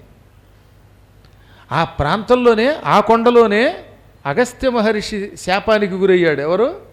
ఇంద్రజమున మహారాజు. ఇంద్రజమునుడు తపస్సు చేశాడని చెప్పుకున్నాం కదా. ఆయన గజేంద్రుడు అయ్యాడు. ఆయన తపస్సు చేసింది అక్కడే. అది అసలు స్వామిమల. దానికి మరొక సూక్ష్మ స్వామిమల ఇక్కడికి వచ్చింది తమిళనాడులో. ఏది ఏమైనా స్వామిమలకి వెళ్ళు. అక్కడికి వెళ్ళి కుమారస్వామిని సేవించు. కుమారస్వామి ద్వారా కాశీ మహిమ తెలుసుకో. నీకు ఇక దుఃఖం ఉండదు, నీకు పునర్జన్మ ఉండదు. పునర్జన్మ అంటే నా ఉద్దేశం ఉత్తమ జన్మ వస్తుందని ఆవిడ చెప్పింది. అందుకని స్వామిమల దగ్గరికి వెళ్ళాడు ఆయన. ఈ పురాణములకు ఏం పేరు? స్కాంద పురాణం. స్కాంద పురాణంలో ఇది ఒక పార్ట్, కాశీఖండం. ఎందుకు ఈ స్కాంద పురాణం అని పేరు వచ్చింది? స్కందుని ద్వారా అగస్త్యుడు విన్నాడు కనుక ఇది, అందువల్ల స్కాంద పురాణం. అంతే తప్ప స్కందుడి చరిత్ర పెద్దగా ఉండదు. స్కందుడు చెప్పాడు దీన్ని. అమ్మయ్య అనుకున్నాడు ఆయన. అమ్మయ్య, నేను స్కంద చరిత్ర వింటాను, స్కందుని ద్వారా కాశీ మహిమ వింటాను అనుకుని తల్లికి పదే పదే నమస్కరించి, అమ్మయ్య వచ్చే జన్మలో అయినా నేను వ్యాసునిగా పుట్టి కాశీలో ఉండి తరిస్తాననుకుని ఆనందం ముందు వెళ్ళాడు. అంతే తప్ప ఈ జన్మలో కాశీ యోగం లేదని బెంగెట్టుకోలేదు. అక్కడి నుంచి వరసగా ఎన్నో క్షేత్రాలు తిరిగాడు. ఏ జగన్మాత దివ్యానుగ్రహం వల్ల వ్యాసుడవుతాడని ఆయనకి తెలిసిందో ఆ క్షణం నుంచి ఆ తల్లిని మనసులో తలుచుకుంటూ క్రమంగా శ్రీశైలం వచ్చాడు. తిరిగి తిరిగి ఎక్కడికి వచ్చాడు? కాలినడకన శ్రీశైలం. అది చూడగానే పునర్భవో మనుష్యాణం భవేత్ర న భవేత్ క్వచిత్ శ్రీశైలశిఖరం శ్రీమద్ యదం తద్వద్విలోకనాత్. వెంటనే శ్రీశైల శిఖరాన్ని చూశాడండోయ్. అక్కడ కుమారస్వామి పెళ్లి చేసుకున్న స్థలం ఉంది. ఆ స్థలం దగ్గర చిన్న నందీశ్వరుడి విగ్రహం ఇప్పుడు పెట్టారు. పూర్వం నంది ఉండేవాడు కాదు, అక్కడ ఒక రాయి ఉండేది. ఆ రాతి మీద నుంచి శ్రీశైల శిఖరాన్ని చూడాలి. అది ప్రథమ శ్రీశైల శిఖర దర్శనం. అక్కడి నుంచి శ్రీశైల శిఖరం కనబడితే అటువంటి వాడికి పునర్భవో మనుష్యాణం భవే అత్ర న భవేత్ క్వచిత్ అన్నాడు. అంటే పునర్జన్మ ఉండదు. శ్రీశైల శిఖరాన్ని చూస్తే పునర్జన్మ ఉండదు. తర్వాత మళ్ళీ ఏమన్నాడు, ఇది స్థూల శిఖర దర్శనం, సూక్ష్మ శిఖర దర్శనం ఉన్నది. అదేమిటి? శ్రీశైలం దేవాలయంలోకి అడుగుపెట్టండి. అక్కడ బయటికి రండి, చిన్న కొండం ఉంటుంది. ఏది? వీరభద్రుడి గుడికి వెళ్ళే చోట. ఇటువేమో వృద్ధ మల్లికార్జునుడు, ఇటేమో వీరభద్రుడు. ఆ మధ్యలో చిన్న నీటి కొండ ఉంటుంది. ఆ జలకొండంలో శ్రీశైల శిఖరం కలశం స్పష్టంగా కనపడుతుంది. అది సూక్ష్మ శిఖర దర్శనం. ఈ రెండూ చూసిన వాడికి పునర్జన్మ ఉండదు. ఏళ్ల తరబడి ఎన్నో ఏళ్లుగా శ్రీశైలంలో ప్రవచనం చేస్తూనే ఉన్నాం ఆలయం తరపున. ఈ ఏడాది 2 ఏళ్లుగా కుదరలేదు, కానీ అంత పూర్వం కెఎస్ రామారావు గారు ఉన్నప్పుడు అక్కడ అద్భుతంగా చెప్పాం. భరత్ గుప్తా గారు ఈవోగా ఉన్నప్పుడు అబ్బో అద్భుతంగా కార్యక్రమాలు జరిగాయి. దాదాపు ఒక 7 సంవత్సరములు వరుసగా ఎన్నో లీలలు చెప్పాను. అక్కడ గరుడ పురాణం చెప్పాను, శ్రీశైల మహిమ చెప్పాను, శివ మహిమ చెప్పాను. ఓసారి అయితే భరత్ గుప్తా గారు ఈవోగా ఉన్నప్పుడు శివరాత్రి నాడు ప్రత్యేకంగా పిలిచి నా చేత హారతులు ఇప్పించారు. ఏది? దశవిధ మహాహారతులు. చాలా అద్భుతం. ఆ క్షేత్రం చూసి తీరాలి. శ్రీశైల ప్రభలో గురువుగారు రాస్తున్న సంపూర్ణ శివపురాణం ధారావాహిక వస్తోంది. అవన్నీ అందులో చదవండి. శ్రీశైల మహిమలన్నీ అందులో ఉంటాయి. శివపురాణం నేరాస్తే శ్రీకరి మాహేశ్వర ఖండం స్కాంద పురాణం రాస్తోంది. శ్రీ విద్యేమో మోక్షపురాల గురించి రాస్తోంది. 3 వ్యాసాలు అందులో చూడొచ్చు. అక్కడ ఈయన ఏమన్నాడు? శ్రీశైల శిఖరాన్ని చూచాను. ఇలా చూస్తే మనుష్యులకి పునర్భవం ఉండదు, అంటే పునర్జన్మ ఉండదు. ఈ క్షేత్రమంతా శివలింగ మహిమతో నిండబడి ఉన్నది. సర్వము లింగమయమే. ఇక్కడున్నటువంటి వాళ్ళు ఉన్నారే చెంచులు, వీళ్ళంతా సిద్ధులు. ఇక్కడున్న రాళ్ళు, గండరాళ్ళన్నీ, ఈ శిలలన్నీ సాక్షాత్తు శివలింగాలు. దీన్నే తెలుగులో శ్రీనాథుడు అనువాదం చేస్తూ ఇది సర్వలింగమయో యస్మాదతః కుర్యాత్ ప్రదక్షిణం అని చెప్పిన శ్లోకాన్ని గండశిలలెల్ల శంభులింగంబులిందు అన్నాడు ఆయన. గండశిలలెల్ల శంభులింగంబులిందు చెంచు వారెల్ల చూడగా సిద్ధులిందు అంటాడు. చెంచులంతా సిద్ధులు, ఇక్కడున్న రాళ్ళు శివలింగాలు అంటాడు. ఇలా అంటూ ఉంటే లోపాముద్ర చిన్న నవ్వు నవ్వింది. ఏమండి, పతివ్రతలు భర్త అనుజ్ఞ తీసుకోకుండా మాట్లాడకూడదని శాస్త్రం, అందుకని అడుగుతున్నాను. కించిత్ విజ్ఞప్తుం ఇచ్ఛామి యద్యాజ్ఞా స్వామినో భవేత్ బ్రూతేహి యా అననుజ్ఞాత పత్యా సా పతితా భవేత్. ప్రతి పదం విడదీసి చెప్పాను కనుక మీకు అర్థం చెప్పక్కర్లేదు, అయినా చెబుతున్నాను. మీరు అనుమతిస్తే మీతో ఒక విషయం ముచ్చటించాలనుకుంటున్నాను. పత్యా సా పతితా భవేత్ బ్రూతేహి యా న అనుజ్ఞాత. భార్య భర్త అనుమతి లేకుండా ఏ మాట పడితే ఆ మాట అనకూడదట. అంటే పూర్వకాలంలో పతివ్రతల గురించి చెప్పారు. పతివ్రతలలో జాతి ఉండేవారు. వాళ్ళు ఏం చేసేవారంటే, ఏమండి ఒక విషయం అడగచ్చా అని అడిగేవారట. అదొక గొప్ప కాలం. ఆ రోజుల్లో భార్యాభర్తల మధ్యలో అంత ఐకమత్యం ఉండేది. భార్య భర్తను అలా చూసేది. ఇంకిక్కడ భర్త గారు భార్యను ఎలా చూశారో లోపాముద్రాగస్తుల యొక్క కథలో తెలుసుకోవచ్చు. అదొక గొప్ప బంధం. ఇప్పుడు కలియుగం కనుక త్వం సుంఠ అని ఆవిడంటే త్వం సుంఠ అని ఈయన అని తిట్టుకుంటున్నారు కొంతమంది. మీలాంటి పుణ్యాత్తుల గురించి చెప్పట్లేదండి. అందువల్ల ఆవిడ, ఏమండి మీ అనుమతి లేకుండా అడగకూడదు, భర్త అనుమతి లేకుండా భార్య పిచ్చి పిచ్చి సందేహాలు అడిగితే సా పతితా భవేత్, ఆవిడ పతితురాలు అవుతుందిట. అనగానే, ఎంత మాట అన్నావు, నువ్వు నా నీడవి, నీవే నాకు సమస్తం, నీవు లేకపోతే అసలు నేనే లేను, అందువల్ల అశంకిత ఏమాత్రం శంకించకుండా అడగవచ్చు. భార్యకి ఖేద అంటే బాధ యహ ఎవడి వల్ల జాయతే పుడుతుందో వాడు నరకానికి పోతాటండి. ఎంత మంచి మాట అండి. భార్యకి బాధ కలిగించిన వాడు ఘోర నరకానికి పోతాడు. అయ్యి నాకు ఇది విన్నప్పుడల్లా భయం వేస్తూ ఉంటుంది. భార్యకి బాధ కలిగించే మాట మాట్లాడితే వాడు నరకానికి పోతాడట. కాబట్టి పెళ్ళి అయినటువంటి పెద్దలంతా చేయొత్తండి ఒకసారి. ఇంకెప్పుడు జీవితంలో భార్యకి బాధ కలిగించకండి. భార్య మరీ నెత్తి మీద అప్పడాల కరతో 4 బాదినప్పుడు మాత్రమే మరీ అంత కొట్టకే బాబు అని తిట్టండి. మరీ నిరంతరం భార్యను తిట్టకూడదట. తిడితే ఆవిడకి బాధ కలిగిస్తే నరకానికి పోతారట. అది ఎంత ఆశ్చర్యకరమైన మాట చెప్పాడు. ఇప్పుడు చెప్పాక నాకు భయం పట్టుకుంది. అదనమాట. అందువల్ల భార్యకి బాధ కలిగించకూడదు. నీకు బాధ కలిగించను, అడిగేయి అన్నాడు ఆయన. అడిగేయి అన్నాడు, కడిగేయమనలేదు. అప్పుడు ఆవిడేమంది, చిన్న సందేహంట, కానీ పెద్ద సందేహమే. శ్రీశైల శిఖరం దృష్ట్వా పునర్జన్మ న విద్యతే యదమేవ హి సత్యం చేత్ కిమర్థం కాశిరిష్యతే. శ్రీశైల శిఖరమును చూస్తే పునర్జన్మ ఉండదు అని నువ్వు అన్నావు. ఇదే నిజమైతే కిం అర్థం, ఇంక ఎందుకు కాశీ ఇష్యతే, కాశీకి వెడతాడు మానవుడు. ఇంకెందుకంటే కాశీకి వెళ్ళడం, ఇది నిజమైతే కాశీకి వెళ్ళడం ఎందుకు అన్నది ఆవిడ. ఆయనేమో పునర్భవో మనుష్యాణం భవేత్ర నభవేత్ క్వచిత్ అన్నాడు.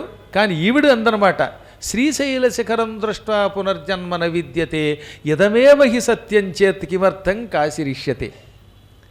మీరు ఒక్కోసారి గురువుగారు చూడకుండానే అన్ని శ్లోకాలు చదివేస్తారంటారే, దాని వెనక అతను కిటుకుంది. ఒకసారి అలా చూస్తే అది గుర్తుండిపోతుంది. అలా చదివేస్తున్నాను కొన్ని. అన్ని శ్లోకాలు మేమే రోజు కంఠస్థం చేయట్లేదు, చెప్పకూడదైనా కిటుకు చెప్పాను. ఓసారి కిందకు చూస్తే మళ్ళీ ఆ రెండో శ్లోకం రెండోసారి చూడక్కర్లేకుండా అది బుర్రలోకి వస్తుంది. ఇది ఒక టెక్నిక్తో చాలా చోట్ల చూడకుండా చెప్పేయగలుగుతున్నాం అనమాట. కొన్ని చోట్ల అన్ని పురాణాలు ఎక్కడ కంఠస్థం చేస్తాం ప్రతి శ్లోకం, అవునా? పొద్దున్న ఒకసారి చదివితే అది బుర్రలో ఉండిపోతుంది. కాబట్టి సాయంత్రం పూట టకటకటక అప్పచెప్పడం అనమాట. ఈ శక్తి నాకు ఉన్నట్టుగా ఒకప్పుడు తెలిసింది నాకు. 1986లో నేను ఒక కాన్వెంట్లో పనిచేశాను. ఏం చేస్తాం మరి, నాకు దిక్కు లేదు వాడికి దిక్కు లేదు అన్నట్టుగా. ఆ ఉన్న జీతమే దిక్కుమాలిన జీతం. ఆ జీతం ఉద్యోగం కాస్త నేను పరీక్షలు కడతానంటే దానికి ఒక ఆయన ఉన్నాడు, నేను ప్రిన్సిపాల్ అన్నాడు. నువ్వు ప్రిన్సిపాల్ ఏంటో, నువ్వు మున్సిపాల్ మురికే అన్నాను నేను. నాకు మండిపోయి. ఇక్కడికంటే అప్పుడు కొంచెం కోపం ఎక్కువగానే ఉండేది. ఎందుకంటే ఎవడు పడితే వాడు, చదువు రాని వాడు కూడా నేను ప్రిన్సిపాల్ నీ చెప్పినట్టు వినాలంటే మండదా. మా నాన్నగారికి కొన్ని కోపాలు అప్పుడు ఆయనకి వచ్చేవి. ఒక ఆయన వచ్చి నేను హెచ్ఎం అంటే నువ్వు హెచ్ఎం కదా పిచ్చెమ్మరు అవతల పో అన్నాడు. అందువల్ల ఏంటంటే వాడు హెచ్ఎం అనే పేరుతోటి పండితుల మీద అథారిటీ చలాయిస్తే మండుతుంది. నాకు పరీక్షలకు లీవ్ ఇవ్వనంటే నువ్వు ఇవ్వకపోతే పోయావు అని లీవ్ లెటర్ రాసి పారేసి నేను వెళ్ళిపోయి పరీక్ష రాశా. తీరారా వచ్చాక నేను నిన్ను ఉద్యోగంలోకి తీసుకోనన్నాడు. నువ్వు తీసుకోకపోతే ఉద్యోగంలోకి నేనే పారేస్తాను రాజీనామా అని రాజీ పడకుండా రాజీనామా చేసేసాను. అంటే చదువుకుంటున్న రోజులు అవి, చదువుకుంటూ ఉద్యోగం చేశాను. అది మానేసిన తర్వాత ఉగాదికి ముందు రోజు అమావాస్య నాడు అర్ధవరం అనే ఒక పల్లెటూరుకి వెళ్ళాను. అక్కడ ఒక ఆశ్రమం ఉంది. సీతమ్మ గారు అనే ఒక మహాత్మురాలు, నిజంగా భర్త గారు కూడా రామరాజు గారు అనే వాళ్ళు ఒక ఆశ్రమం కట్టించారు. అందులో తాడినాడని అళినాంబ అని ఒక ఆవిడ, ఒక యోగిని మాత లాంటి ఆవిడ, చాలా గొప్ప ఆవిడ. సన్యాసం పుచ్చుకోకుండా సన్యాసినిగా పురాణాలు చెబుతున్నది ఆవిడ. ఆ ఊరు వెళ్ళగానే ఎవరో వచ్చి చదువుకున్నాడండి, ఈ మధ్యనే పద్యాలు కూడా రాస్తున్నాడండి, ఏదో కలకింకెణులు సత్యసాయి సప్తశతి రాశారు అని పరిచయం చేయగానే ఆవిడకి నా ముఖంలో ఒక గొప్ప శక్తి ఏదో కనపడింది. ఆవిడ అక్కడున్న ఆడవాళ్ళంతా కలిసి, కేవలం అది ఆడవాళ్ళ మఠమే కాదు, పురాణం వినడానికి మగవాళ్ళు వస్తారు, కానీ ఆడవాళ్ళ డబ్బులతో కట్టారు అది. రేపు ఉగాది నుంచి శ్రీరామనవమి వరకు సుందరకాండం చెప్పడానికి ఒక ఆయన్ని పిలిచామండి. చివరి క్షణాల్లో ఆయన రాలేమన్నారు. సన్యాసి గారు, మాకు సన్యాసులు తప్ప సంసారాలు అంటే కెట్టదు, సన్యాసుని ఉపన్యాసానికి పిలిస్తే ఆయన చెప్పకుండా ఎగ్గొట్టేశాడు, చివరి మూమెంట్లో చెప్పాడు. అందుకని ఎవరు చెబుతారా సుందరకాండ అనుకుంటున్నాం, ఆ సమయంలో మీరు వచ్చారు, ఈ సుందరకాండం చెప్పండి అన్నారు ఈ నళినాంబ గారు. నేను అంతవరకు ఎప్పుడు పురాణం ఇలా వేదిక మీద చెప్పలేదు. ఏదో ఇళ్లలో ఆడవాళ్ళు కూర్చోబెట్టి భగవద్గీత చెప్పడం ఇవన్నీ ఉన్నాయనుకోండి. భగవద్గీత అంటే గుర్తొచ్చిందండి. ఈ సంవత్సరం గీతా జయంతి వస్తుందా, ఇప్పుడు మార్గశిర మాసం వస్తుంది. మార్గశిర మాసం వచ్చేసింది ఆల్రెడీ. గీతా జయంతి కొద్ది రోజుల్లో రాబోతోంది. ఇంకెంత ఇవాళప్పుడే చతుర్థి, ఇంకో 7 రోజుల్లో గీతా జయంతి వస్తోంది. ఎంత గొప్పదండి ఆ గీతా జయంతి. భగవంతుడు జగద్గురుడంటే ఒక్క కృష్ణుడు మాత్రమే. కృష్ణం వందే జగద్గురుం అన్నాం ఆయన్ని. ఆయన తర్వాత ఆయన అడుగుజాడల్లో శంకరాచార్యులు వంటి మహానుభావులు వచ్చి వాడు జగద్గురువులయ్యారు. లోకానికి భగవద్గీత అనే ఒక అద్భుతమైన సారాంశం ఇచ్చిన పుణ్యాత్ముడు ఆయన. అర్జునుడనే ఒక పాత్రను ఎదురుగుండా పెట్టుకొని జగద్గురువు లోకానికి ఒక గొప్ప సందేశం ఇచ్చాడు. 18 అధ్యాయాలతో ఉన్న భగవద్గీత సకల ఉపనిషత్తుల సారం, వేదముల సారం. అందులో లేనిది లేదు. మానవుడు ఎలా భోంచేయాలో అందులో చెప్పారు. ఒరే నాయన, వేడిగా ఉన్న అన్నం మరీ వేడిగా ఉన్నది తినకు, మరీ చల్లారిపోయింది తినకన్నాడు. యాత యామం అంటే జాము గడిచిపోయిన అన్నం తినద్దు. గత రసం, రసము లేని అన్నం తినద్దు. అనగా అన్నం అలా పక్కన పెడితే కొంతకాలానికి ఎండిపోతుంది. అందులో మృదుత్వం ఉండదు, స్నిగ్ధత్వం ఉండదు. ఉడికిన అన్నంలో మెత్తదనం ఉంటుంది, ఆ మెత్తదనం పోయి గట్టిపడుతుంది. అటువంటి ఆహారాలు తినకండి. పూతి అంటే వాసన వచ్చిన అన్నం తినద్దు. పర్యూషితం తథా అంటే దూషితమైన ఆహారం తినద్దు. ఏగలు, చేమలు, దోమలు ఇలాంటివి పడిన ఆహారాన్ని పర్యూషితం అంటారు. అలాంటి అన్నం తినద్దు, అవి అనారోగ్యం అని చెప్పాడు ఆయన. ఏ అన్నం తింటే ఏది ప్రమాదమో చెప్పాడు. ఎక్కువ కారం తినద్దన్నాడు. కట్వాంబల లవణాత్యుష్ణ శీత వాత విదాహిన అన్నాడు ఆయన. ఇన్ని రకాల శాస్త్రాలు చెప్పాడు. మానవుడికి భక్తి యోగం, సన్యాస యోగం, ఆఖరికి మోక్ష సన్యాస యోగం కూడా ఇచ్చాడు. అటువంటి అపూర్వమైనటువంటి మంత్రశాస్త్రాన్ని మనకిచ్చినటువంటి కృష్ణ పరమాత్ముడిని గీతా జయంతి నాడు తలుచుకోవాలి. భగవద్గీతా జయంతి నాడు మార్గశీర్ష ఏకాదశి నాడు ప్రొద్దున్నే లేవండి, తలారా స్నానం చెయ్యండి, శ్రీకృష్ణ అష్టకం చదువుకోండి. వసుదేవసుతం దేవం కంసచాణూరమర్దనం దేవకీ పరమానందం కృష్ణం వందే జగద్గురు అనే అష్టకం ఆ రోజు చదువుకోండి. ఎన్ని లాభాలు కలుగుతాయో మీకే తెలుస్తుంది. భక్తితో చదవండి. వసుదేవసుతం దేవం కంసచాణూరమర్దనం దేవకీ పరమానందం కృష్ణం వందే జగద్గురుం అని ఆ శ్లోకాలు చదవండి. కృష్ణుణ్ణి యథాశక్తిగా పూజించండి. కుదిరితే తులసీ దళాలతోటి, మల్లెపూలతో వీటితో పూజించండి. ఆ పూట ఇంత పాయసానాన్ని, వెన్నని నివేదన చేయండి, మీరు తినండి. భగవద్గీత 18 అధ్యాయాలు చదవండి. మా ప్రణవపీఠం తరపున 2 ఛానల్స్ ఉన్నాయి. ఒకటి బ్రహ్మశ్రీ వద్దిపర్తి పద్మాకర్ అఫీషియల్ ఛానల్, రెండవది శ్రీ ప్రణవపీఠం ఛానల్. 2 ఉన్నాయి. అందులో ప్రణవపీఠం ఛానల్లో గీతను నేర్పిస్తున్నారు శిష్యులు కోడే జగదీష్ గారు. ఆయన ద్వారా ఆ రోజున కార్యక్రమం ఏదైనా ఉంటే అందులో పాల్గొండి. మీరు చదవండి. 18 అధ్యాయాలు కదా, కనీసం 1 అధ్యాయం లేదా 1 శ్లోకం, శ్లోకార్థమేవ కనీసం సగం శ్లోకమైనా చదవండి. తదనంతరం పిల్లల్ని గౌరవించండి. భగవద్గీత నిరంతరం చదివితే ఇక మీకు అది ఇది అని చెప్పడానికి వీల్లేనన్ని సుఖాలు కలుగుతాయి. భగవద్గీత కించిదధీత గంగాజలలవ కణికా పీత సకృదపియేన మురారి సమర్చ. ఈ 3 ఉంటే చాలు పమ్మన్నాడు. ఏమేంటవి? భగవద్గీత కొంచెం కంఠస్థం చెయ్యి. కంఠస్థం చేయనట్టు ఊరికే శ్లోకం చెప్పడం కాదు, అది అధీత అవ్వాలి. అనగా నీకు ఆ సారాంశం పూర్తిగా అర్థం అవ్వాలి, నీలో అది జీర్ణించుకుపోవాలి, దాని గూఢార్థం నీకు తెలియాలి. భగవద్గీత కొంచెమైనా తెలుసుకో. గంగాజలాన్ని కొద్దిగా 1 బిందువైనా తాగు. ఒక్కసారైనా మురారి సమర్చ కృష్ణుడిని అర్చించు. సకృత్ అంటే ఒక్కసారి అని ఒక అర్థం, వెంటనే అని ఒక అర్థం. వెంటనే పూజించు, ఆయన కనపడిన వెంటనే పూజించని ఒక అర్థం. సకృత్ అంటే వెంటనే అని ఒక అర్థం, ఒకసారి అని ఒక అర్థం.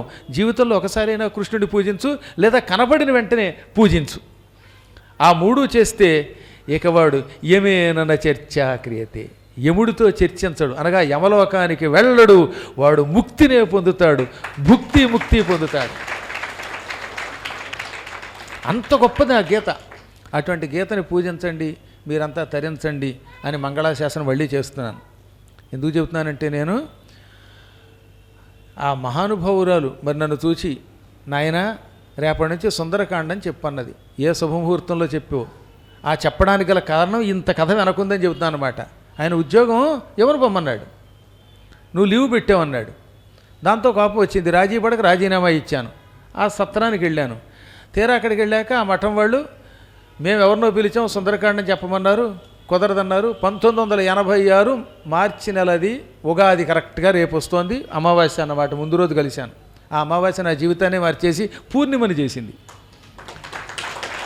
సరే ఆవిడెవరో నాకు తెలియదు, ఆశ్రమం తెలియదు, కట్టించిన వాళ్ళు తెలియదు. వాళ్ళు ఏదో నా ముఖం చూశారు, రేపటి నుంచి సుందరకాండ చెప్పు అంటే ఏదో ఇళ్లల్లో వాళ్ళకి వీళ్ళకి ఇందాక చెప్పాను, అందుకు చెప్పాను ఈ భగవద్గీత గురించి. భగవద్గీత చెప్పాను తప్ప, ఏదో కొన్ని కథలు చెప్పాను తప్ప డైరెక్ట్గా సుందరకాండని పురాణముగా ఏ స్టేజీ మీద చెప్పలేదు.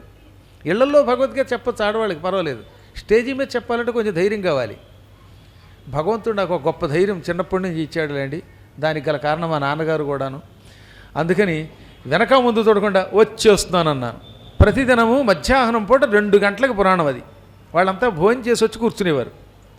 ఇక్కడ నాకు పరీక్ష. భోజనం చేసి వచ్చి కూర్చున్న వాళ్ళకి పురాణం చెబితే వాళ్ళు ఏదో అవతలవాడు ఏదో చెబుతూ ఉంటే అని తన్మయత్వంతో ఉంటారు. అటువంటి వాళ్ళని చూస్తూ చెప్పాలి. అప్పుడు నాన్నగారి దగ్గరికి వెళ్ళి రేపటి నుంచి పురాణం చెప్పమంటున్నారు, అది కూడా మధ్యాహ్నం భోజనానంతరం వచ్చి ఆడవాళ్ళగట పగలంతా వంటలు చేసి పైగా ఈ ఉగాది నుంచి మొదలుపెట్టి పిండి వంటల భోజనం చేసి వచ్చి కూర్చున్న వాళ్ళకి నేను సుందరకాండం ఎలా చెప్పను అంటే, ఓ పని చేయరా, శ్లోకాలన్నీ పొద్దున పూట కంఠస్థం చేసేయి, లేదా రాత్రి కంఠస్థం చేసి రేపు చెప్పేవి వాళ్ళ కంఠస్థం చేసి తాత్పర్యం ఏదో క్లుప్తంగా తెలుస్తుందిగా, ఆ తాత్పర్యం అప్పచెప్పి పరీక్షలో పాఠం అప్పచెప్పినట్టుగా పర్వాలేదు కొట్టేయి అన్నారు నాన్నగారు. అందుకని అమావాస్య నాడు మొదలెట్టాను.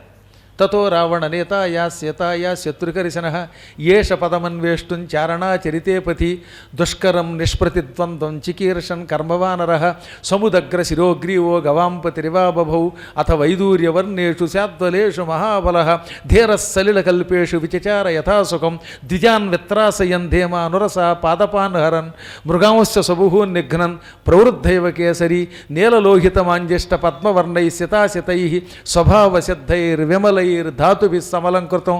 ఇలా మొదటి సర్కలో 212 శ్లోకాలు ఉన్నాయి.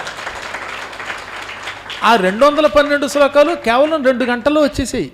ఇది నేను అతిశయోక్తి చెప్పట్లా, ఇక్కడ అబద్ధం చెప్పాల్సిన అవసరం ఈ వయసులో అసలు లేదు. అవునా, ఒక్క సర్గంతా వచ్చేసింది. మళ్ళీ రెండోసారి చదివింది లేదు. పోని ఓరి దేవుడు ఇదేదో యోగంరా బాగుందనుకున్నాను. ఆ వెంటనే వెళ్ళిపోయి మర్నాడు మధ్యాహ్నం అక్కడ పురాణం, ఎందుకని శ్లోకం తాత్పర్యం వచ్చేసాయి టప. దానికి తోడు వ్యాఖ్యాన సంపత్తి ఎలాగో ఉండనే ఉంది. నిజంగా చెబితే నమ్మరు, ఈ చప్పట్లు ఏం సరిపోవు. అక్కడ ఉన్నది గట్టిగా 100 మంది ఉన్నారు. ఆ 100 మందిలో ఒక్కళ్ళు నిద్రపోతే ఒట్టు, అసలు నిద్రే లేదు వాళ్ళకి.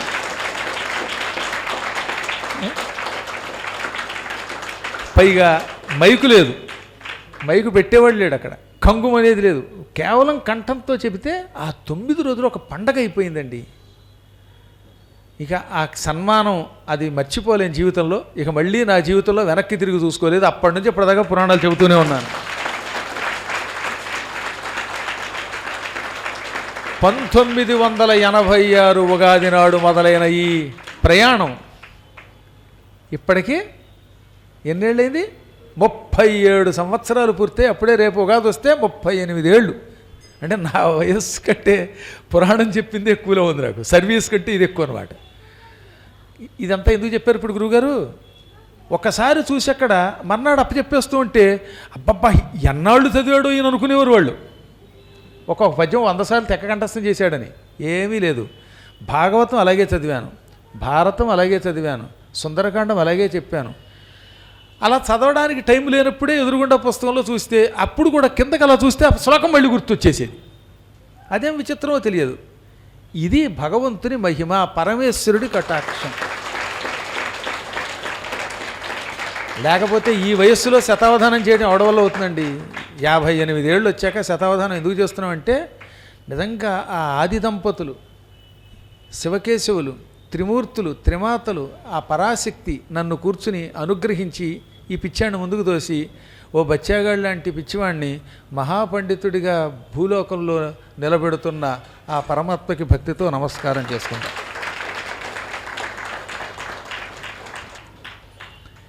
శ్రీశైల శిఖరమును చూస్తే పునర్జన్మ ఉండదన్నావు కదా, ఇదే నిజమైతే ఇంక ఎందుకు కాశీకి వెళ్ళడం అనగానే ఆయన మంచి ప్రశ్న వేశావు. అద్భుతమైన ప్రశ్న వేశావు. శ్రీశైలము, వెంకటాచలము, సోణాచలము, నీలాచలము, అహోబలము, మేరుపర్వతము, ఇటువంటి కొన్ని పర్వతములు ఉన్నాయి. ఈ పర్వతముల్ని వేటిని చూసినా పునర్జన్మ ఉండదు అని ఎందుకు చెప్పారంటే పెద్దలు, ఈ పర్వతం చూడడం వల్ల వచ్చిన పుణ్యం వల్ల వచ్చే జన్మలోనో ఆ పై జన్మలోనో కాశీలో మరణించే యోగం వస్తుంది. ఆ మరణం వల్ల వాడు మోక్షం పొందుతాడు. నైమిషంచ కురుక్షేత్రం గంగాద్వారమవంతిక అయోధ్య మధుర చైవ ద్వారకాప్యమరావతి సరస్వతి సింధు సంగో గంగా సాగర సంగమ. అయోధ్య సరయూ నదీ స్నానం, అయోధ్యలో పురాణం చెప్పుకోవటం, గంగా నదీ స్నానం, విశ్వేశ్వర దర్శనం, ప్రయాగ, కురుక్షేత్రం, గోమతి, నైమిషారణ్యం, ఇలాంటి నదులు, ఆ నదుల పక్కన ఉన్న క్షేత్రాలు, ఆ క్షేత్రాల దగ్గర ఉన్నటువంటి దేవాలయాలు, ఇవన్నీ తిరగగా గంగా సాగర సంగమం అంటే కలకత్తా దగ్గర నుంచి వెళ్ళాలి. అక్కడ గంగా నది సముద్రంలో కలిసి ఒక అద్భుత స్థలం ఉంటుంది.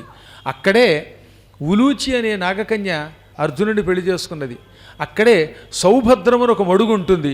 ఆ మడుగులో ఓ మొసలి అర్జునుడిని పట్టుకుంటే ఎత్తి ఒడ్డు మీదకి విసిరి ఆ విధంగా అప్సరస ఒక అత్తి శాప విముక్తి పొందింది. పూర్వం ఒక అప్సరస ఋషి వల్ల శాపం పొంది మొసలయ్యింది. అలా 5 స్త్రీలు 5 మడుగుల్లో 5 మొసళ్ళై వచ్చిన వాళ్ళని తినేసేవారట. అర్జునుడు తీర్థయాత్రకు వెళ్ళి ఒక్కొక్క మొసల్ని ఒడ్డు మీద పారవేసి 5 స్త్రీలకి శాపవిముక్తి కలిగించాడు. వాటిని పంచనదములు అంటారు. అవన్నీ కూడా అక్కడే గంగాసాగరం దగ్గర ఉంటాయి. ఇటువంటి క్షేత్రములు చూడటం వల్ల, అక్కడ స్నానం చేయటం వల్ల, దానములు చేయటం వల్ల, ఈ పుణ్యము వల్ల రాబోయే జన్మలలో ఏదో ఒక ఉత్తమ జన్మలో కాశీకి వెళ్ళి అక్కడ మరణిస్తాట. అప్పుడు ముక్తి వస్తుంది. అంటే చివరికి కాశీ వెళ్ళకపోతే ముక్తి లేదు. ఇవేం చేస్తున్నాయి? కాశీకి వెళ్ళే యోగం కలిగిస్తున్నాయి. ఏది? శ్రీశైల శిఖరాదులు, శ్రీశైల శిఖరం చూడడం వంటివి చేయడం వల్ల ఈ పుణ్యం కాశీ మరణ యోగం ఇస్తాయి. కాశీలో మరణిస్తే డైరెక్ట్గా మోక్షానికి వెడతాడు. అందుకని కాశీకి వెళ్ళాలి. చివరికి ఇవన్నీ కాశీకే పంపుతాయి. ఇప్పుడు మీరు ఇన్ని పురాణాలు వినడం వల్ల ఈ జన్మలో కాకపోతే వచ్చే జన్మలోనో లేకపోతే ఆ పై జన్మలోనో ఏదో ఒక జన్మలో గ్యారంటీగా కాశీలో మరణిస్తారు. అప్పుడు ముక్తి వస్తుంది. అదే కాశీలో మరణిస్తే ఇంకో జన్మ కోసం ఎదురు చూడక్కర్లేదు. అందుకని కాశీ కాశీ అని ఏడుస్తున్నానని చెప్పాడు ఆయన. ఇంకా అత్యద్భుతమైన విశేషాలు చాలా చెప్పాడు. ఆ అపూర్వ కథలని మళ్ళీ యథాప్రకారంగా రేపు కూడా మనం ముచ్చటించుకుందాం. ఈ కార్యక్రమం 3 రోజులు గడిచింది అనుకుంటాను ఇవాళకి. ఇంకా 7 రోజులు మిగిలింది. ఈ 7 రోజుల్లో మీకు అపూర్వ దృశ్యం చూస్తున్నారుగా. 5 మహానుభావులు భాగవత పారాయణ చేస్తున్నారు. దేవీ భాగవతం ఒకరు, రామాయణం ఒకరు, తర్వాత 8వ ఆయన సామూహిక పారాయణ. ఈ విధంగా మొత్తం మీద 8 మంది మహాత్ములైనటువంటి వ్యక్తులు కేవలం కోరినంత మాత్రం చేతనే చిన్న చిన్న వసతులున్న సర్దుకుంటూ, ఏది కొంతమంది నేల మీద పడుకుంటున్నారు పాపం, మంచాల మీద పడుకునేవాడు కూడా. ఎన్ని కష్టాలు పడినా సరే పిలవగానే వచ్చి ఇంత పురాణాలని పారాయణ చేస్తున్న పుణ్యాత్ములందరికీ శుభం కలుగ్గాక. మన కోసం చేస్తున్నారు వాళ్ళు. కాబట్టి ఈ చివరి విడత మనకు ఒక మహాయోగం. ఇవాళ ఈ పారాయణ పేరు చెప్పి పైన యాగం జరిగింది, పారాయణ యాగం. పారాయణ సమయంలో 2 కళ్యాణములు, పురాణ సమయంలో ఈ కళ్యాణాలు జరిగాయి. దీంతో పాటుగా అన్నదానం జరిగింది. మళ్ళీ ఆఖరిన 23వ తారీఖు నాడు ఉదయం కూడా యథాశక్తిగా మీకు మంచి భోజనాలు పెడుతున్నారు. ఈ విధంగా ఎన్నో విశేష కార్యక్రమాలు ఈసారి జరుగుతున్నాయి.